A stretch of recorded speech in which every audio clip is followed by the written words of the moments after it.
भगवान वशिष्ठ जी इनके गुरुदेव हैं।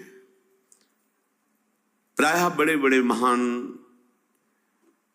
जो राज्य पालक रहे उनके ऊपर, राजा के ऊपर महाराजा विराजमान रहे।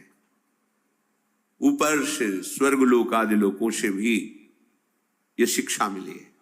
देवराजेंद्र तो भगवान बृहस्पति, दैत्यराज बलि तो भगवान शुक्राचार्य, जनक जी तो सदानंद जी महाराज, दशरथ जी तो वशिष्ठ जी महाराज।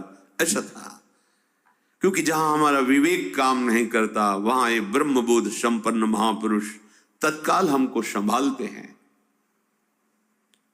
महाराज दशरथ जी के हृदय में प्रबल लालसा हुई कि अब अवस्था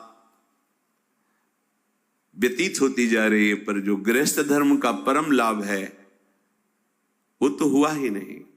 वशिष्ठ जी के चरणों में प्रणाम करके कहा, भगवान एक ही बात की असंतुष्टता है, हमारे कोई पुत्र नहीं है।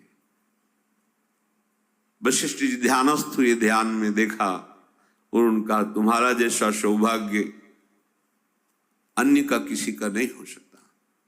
तुम्हारे यहां स्वयं सच्चिदानंद भगवान श्री हरि अपने अंशों के साथ अवतरित हो रहे।